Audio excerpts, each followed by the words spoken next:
ენერგეტიკის სფეროს დაპატრონება, რომ მიხეილ სააკაშვილის პირადი სურვილი იყო, ეს საგამოძიებო კომისიის ხდომაზე შპს ჟინერის სამეთვალყურეო საბჭოს თავმჯდომარემ თქვა. გაიხსენა, რომ კომპანიის ქონების სახელმწიფოსთვის გადაცემის დავალება 2005 წელს სწორედ სააკაშვილმა გასცა. მორალური წნეხისა და ოჯახის წევრების დაპატიმრების მუქარის ფონზე თეიმურაზ ჭიჭინაძემ და კომპანიის დირექტორმა წილები დათმეს.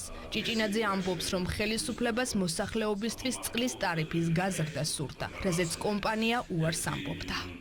შეთეთრილი ბრალდება იყო დამიდეს, რომელიც რამდენიმე დღით ადრე ყოფილა უკვე წარდგენილი, რომელიც მე არ ვიცოდი. მითხრეს, რომ უნდა დათმოთ შენი წილი. დაუკავებიათ პარალელურად გესის დირექტორი ჩაჩქიანი. მიაღწიეს იმას, რომ დავთმეთ ჩვენ წილი. ვინ იყო მაშინ ხელმძღვანელი ამ ფინანსური პოლიციის? კეზერაშვილი იყო. თქვენ თქვით, რომ წნეხს ვერ გაუძელით და დღის ბოლოს თქვენ და ბატონმა ჩაჩხიანმა დათმეთ თქვენი წილები.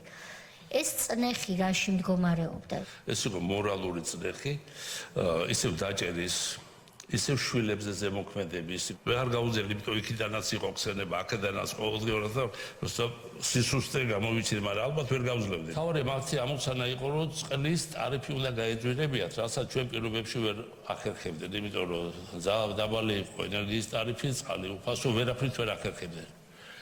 და როგორც კი ეს გაკეთდა, მოგეხსენებათ, რომ კატასტროფულად გაიზარდა ამას შემდეგ, რომელიც ძალიან მძიმე ტვირთად დააწვა მოსახლეობას და რომელსაც ესაც იხდის. ჩვენ წყალს ვაძლევდით უფასო და ელექტროენერგიას მინიმალური ფასი. ამის შემდეგ კომისიის წინაშე შალვა ოგბაიძე წარდგა, რომელიც 2003 წელს საგზაო პოლიციის უფროსად დაინიშნა. ერთ წელში კი შსს მინისტრის გიორგი ბარამიძის მუქარის გამო თანამდებობა დატოვა. მიზეზი ოგბაიძის მიერ პროკურატურისადმი მიმართვა გახდა. მან პროკურორს შეატყობინა, რომ მოქალაქის ძვირადღირებულ მანქანას, რომელიც საჯარიმოზე უნდა მდგარიყო, გიგი უგულავას მეუღლე იყენებდა. ამ ყველაფერს კი მის წინააღმდეგ მრავალწლიანი რეპრესიები მოჰყვა. ჩვენ გადავეცით დაკავებაზე ეს ავტომობილი. სულ ცოტა ხანში გავიგეთ, რომ ამ ავტომობილს ექსპლუატაციას უწევდა გიგი უგულავა. აი ამის შემდეგ დაიწყო, რაც დაიწყო. რომ ესე იგი შავი პიარის აგორება იმავე საღამოს მიბარებს მინისტრი. ვინ იყო ამ დროს მინისტრი? გია ბარამიძე. იყო ძალიან საკმაოდ შეშფოთებული და მე მომეჩვენა, რომ შეშინებული. მიხსენა, რომ მე აუცილებლად დამიჭერდნენ. ჩემთვის უმჯობესი იყო, თუ მე დავწერდი განცხადება და გადავდგებდი. ამის შემდეგ მე დაუბრუნდი სამოქალაქო საქმიანობას. პირველი, ვინც საავტომობილო ფედერაციის ქონებაზე და კერძოდ რუსთავის ავტოდრომზე საუბარი დაიწყო, ეს გახდათ ვანო მერაბიშვილი. ამირეკა გია გალდავაბის იყო სპორტის დეპარტამენტის თავმჯდომარის მოადგილე და მითხრა, რომ მე მიბარებდა შეხვედრაზე. იქ დამხვდა თვითონ გია იყო, დეპარტამენტის თავმჯდომარე იყო. შესავალში მითხრეს, რომ კარგი იქნება თუ მე გადავდგები საავტომობილო ფედერაციის პრეზიდენტობიდან. ამ ახალგაზრდა ბიჭს მე ხელი გაუწოდე, გავიცნოთ მეთქი ერთმანეთი და მან მითხრა, რომ ის არის ნიკოლოზ ალასანია.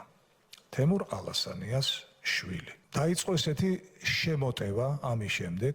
ერეკლე კოდუამ მთხოვა, რომ ისულიყავი მოდულის შენობაში. სოდის უფროსი. არსებობდა რაღაცა ეგრეთ წოდებული სოდის სიები. მაგრამ მე ეს ვნახე პირადად. მაჩვენა, რომ ძალიან სამწუხაროდ, რომ შენო ამ ნუსხაში ხარო და მან მითხრა, რომ ჩემი საუბარი ისმინება 100%-იანი სიზუსტით, რომ ეს იყო უკანონო მოსმენა. მათ შექმნეს ახალი ფედერაცია და ამ ფედერაციის პრეზიდენტად აირჩიეს დავით კირთაძე. აი ცნობილი ყავის კაცი. აი ყავა რო შეასხა, რომელმაც ცესკოს ამჟამინდელ თავმჯდომარეს ბატონ გიორგი კალენდარიშვილს შეასხა ყავა სახეში. ხო, ყავის მაგივრად საღებავი შეასხა სამწუხაროდ. ბატონ კირთაძეს ჰქონდა საავტომობილო სპორტში გამოცდილება. რა ვიცი, ახლა საბავშვო ბაღში თუ ამ სათამაშოები გონკაობას თუ თამაშობდა, ალბათ ეკნებოდა რა. თბილისის საკრებულოს წევრმა 2011 წლის 26 მაისის აქციის დარბების დეტალებით გაიხსენა, რა დროსაც მძიმე ფიზიკური დაზიანებები მიიღო და რამდენიმე ქირურგიული ოპერაცია დასჭირდა. ხვდება, რომ მის გამო მისი ორი ვაჟი დააკავეს და წინასწარი დაკავების იზოლატორში ფიზიკურად გაუსწორდნენ. ეს იყო ოპერაცია ყულფი. არსად გასაქცევის საშუალება არ იყო. უნდა ყველა ამ ხორცსაკებ მანქანაში უნდა მოყოლილიყო. და დაზიანების გარეშე, როგორც მას ბრძანება ჰქონდა, არავინ გასცა, არავინ არ უნდა ყოფილიყო. მე უგონოდ შემიტანეს საავადმყოფოში იმ ღამის შემდეგ, ხოლო გიორგი და ლევანი აწამეს უღმერთოდ პოლიციის სამმართველოში რომ მიიყვანეს ლევანი.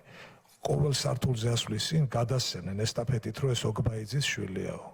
და ეს ასე ვთქვათ, რომ ყველა ვისაც არ ეზარებოდა თითოს უმატებდა და გიორგი მარნეულში ვიპოვეთ მოგვიანებით მარნეულის წინასადაკავების იზოლატორში. სხდომაზე ფეხბურთის ფედერაციის საქმიანობაში მიხეილ სააკაშვილის ჩარევის ფაქტებიც გაიხსენეს. საქართველოს ნაკრების ყოფილმა კაპიტანმა საუბარი 2005 წლის მოვლენებით დაიწყო. გიორგი ნემსაძე ამბობს, რომ გიგი უგულავას სახელით ფედერაციის პრეზიდენტობის კანდიდატურა მოახსნევინეს. 2007 წელს კი არჩევნებში გამარჯვებულს მიხეილ სააკაშვილის სახელით გადადგომა მოსთხოვეს. გავიმარჯვე ეს არჩევნები, სხდომა უნდა ჩავატარო და მოდის აღარ მახსოვს უბრალოდ ისეთი აჟიოტაჟი და ისეთი ეიფორია იყო, არ მახსოვს მოდის ადამიანი და მეუბნება რომ დათო არისო ეს მოსულდა თქვენთან უნდა გასაუბრებავო. ისო ახლა დათო იყო კირკიტაძე რომელიც ბავშვობიდან როგორც ჩემს უმცროსია, მაგრამ ფეხბურთიდან მეგობრობ. მეუბნება რომ მიშამ დამიეკან სააკაშვილმა და სასწრაფოდ უნდა შეთან დაკავშირებაო და რეკავს ტელეფონი და გისმენთ ბატონო პრეზიდენტო დათო ელაპარაკება. ნენსა ძალიან გთხოვ სასწრაფოდ გამოაცხადე ახალი ყრობა, ორი სათხოვარი მაქვს, ერთი ესო და მეორეს გთხოვ რომ სამსათიან კურიერს რომ მოვუსწრო. შიდა პოლიტიკური დაპირისპირება მაქვს და დამენგრევაო თავზეო ყველაფერიო. მე სხვა გადაწყვეტილების მიღების საშუალება არც დამიტოვა. გიორგი ნემსაძის გადადგომის შემდეგ არჩევნებში მონაწილე ერთ-ერთმა კანდიდატმა მამუკა კვარაცხელიამ პროტესტი საჯაროდ დაიწყო. ერთი კვირის განმავლობაში პარლამენტის წინ კარავშიც შიმშილობდა. მისი პროტესტი კი გატაცებით დასრულდა. ნიღბიანები თბილისის ზღვაზე ფიზიკურად გაუსწორდნენ.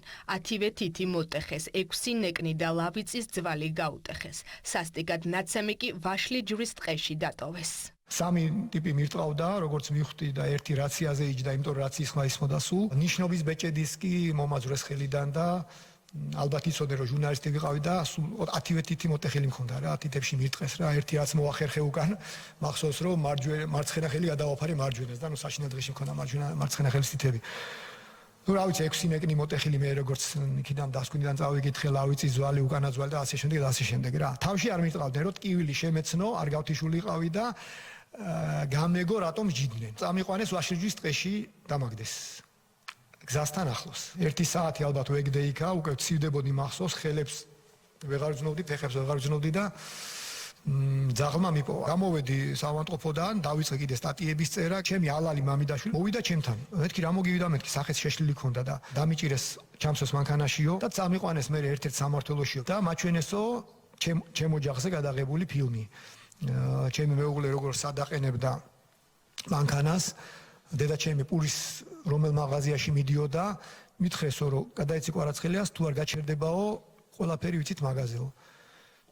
იმ დღის მერე ახლა გესმით რა მომივიდო და მეთქი ჩემი თავი ჯანდაბას და მეორე დღეს თუ მესამე დღეს უკვე დანიაში წავედი. რიგით მე-17 სხდომაზე 4 მოწმეს მოусმინეს.